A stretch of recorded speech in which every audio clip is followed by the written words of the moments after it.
أعوذ بالله من الشيطان الرجيم بسم الله الرحمن الرحيم بسم الله الحمد لله والصلاة والسلام على رسول الله رب اشرح لي صدري ويسر لي أمري واحلل عقدة من لساني يفقهوا قولي السلام علیکم ورحمۃ اللہ وبرکاتہ۔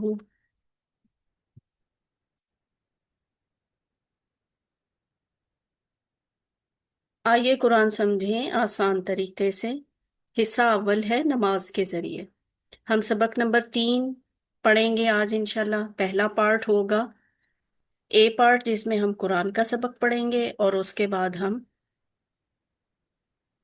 بی پارٹ میں گرامر کا سبق پڑھیں گے۔ قرآن کے سبق میں سورہ فاتحہ کی آیت نمبر 4 اور 5 ہے، جبکہ گرامر میں ہم نے ایک نیا کانسیپٹ پڑھنا ہے، جوڑ کے لکھے جانے والے ضمائر، ضمیر، متصلہ۔ ٹھیک ہے، نقطۂ تعلیم یا شوق آخر پہ ہوگا۔ سارے سبق میں صرف 6 نئے لفظ ہیں جو آپ نے سیکھنے ہیں، لیکن یہ 6 لفظ قرآن میں 3451 دفعہ آئے ہیں۔ تو اس طرح جب ہم کلاس نمبر 3 مکمل کر چکے ہوں گے تو انشاءاللہ ہم سیکھ چکے ہوں گے 33 الفاظ، یعنی پہلی کلاس سے لے کے آج تک کی کلاس تک ہم نے کل 33 الفاظ سیکھ لیے ہونے ہیں، جو قرآن میں 12,089 دفعہ آئے ہیں۔ تو اس طرح ایک ایک لفظ کر کے ہماری ووکیبلری بھی بن رہی ہے، اور یہ دیکھیں بیٹری جو ہے الفاظ معنی کی، قرآن کے الفاظ اور ان کے معنی کی، وہ چارج ہوتے ہوتے بڑھتی جا رہی ہے۔ اور یہ سلائیڈ میں نے آپ کو پچھلی دفعہ بھی دکھائی تھی۔ اس سے ہمیں کیا پتہ چلتا ہے کہ ہمیں سورہ فاتحہ سیکھنے کا، اس کا ترجمہ سیکھنے کا کیا فائدہ ہوگا، کہ ہم صرف تعوذ اور سورہ فاتحہ سیکھ لینے کے بعد قرآن میں آنے والے اس کے جیسے اور بہت سے الفاظ کے معنی سمجھ لیں گے، اور اس طرح سے ہمیں یہ جیسے جہاں جہاں بھی سرخ رنگ ہے، یہ سارے وہ لفظ ہوں گے جو ہمیں سورہ فاتحہ سیکھنے کے بعد قرآن میں کہیں بھی یہ آئیں گے تو ہم جانتے ہوں گے ان کے معنی۔ اور اس کے بعد یہ ہمارا سبق ہے آج کا، جو یہ وہ سبق ہے جو ہم پہلے بھی پڑھ چکے ہیں کچھ، اور آیت نمبر 4 اور 5 ہم نے آج پڑھنی ہے۔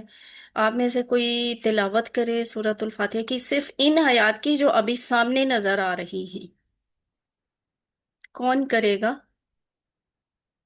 صرف یہ تلاوت کرنی ہے جو سامنے نظر آ رہی ہیں، کون کرے گا؟ جی، یہ الکریم سے کس نے ہینڈ ریز کریں نا، مجھے پتہ نہیں چل رہا۔ اچھا جی، النافع سینٹر آ جائیں جی، النافع سینٹر والے کس نے کرنی ہے تلاوت؟ مائک آن کر لیں، آپ کا مائک آف ہے۔ أعوذ بالله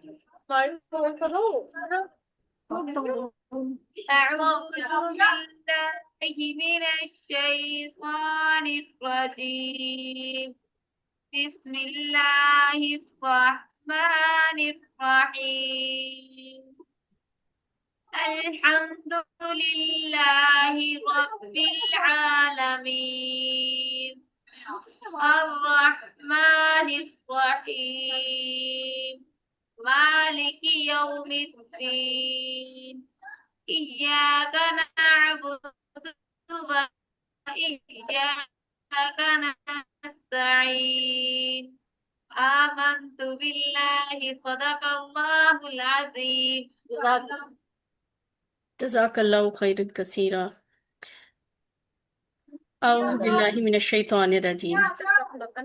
مالکی یوم الدین، مالک ہے یوم دن کا، الدین بدلہ کے۔ تو اب یہ جو پہلا لفظ ہے نا مالک، اس کو غور سے دیکھ لیں گے کیسے لکھا ہوا ہے۔ مالک، میم کے اوپر کھڑی زبر لکھ کر اور اس کے بعد لام کے نیچے زیر، یا پھر یہ اس طریقے سے بھی لکھا جا سکتا ہے۔ ویسے زیادہ تر یہ اردو میں اس طرح لکھا جاتا ہے، میم الف ما اور لام کے نیچے زیر، لیکن کنسٹرکشن یہی ہوگی، یا تو میم کے اوپر کھڑی زبر ہوگی یا میم کے بعد الف ہوگا، اور لام کے نیچے ہمیشہ زیر ہوگی۔ جب یہ لفظ آئے گا نا تو پھر اس کا مطلب ہے مالک۔ مالک، مالک کا مطلب بادشاہ نہیں ہے، ٹھیک ہے؟ یہ وہ والا مالک نہیں، مالک مالک ہی ہوتا ہے جو ہم اردو میں بولتے ہیں، پنجابی میں بھی مالک ہی بولتے ہیں اس لفظ کو، یعنی آنر، جس کی کوئی چیز ہوتی ہے، جس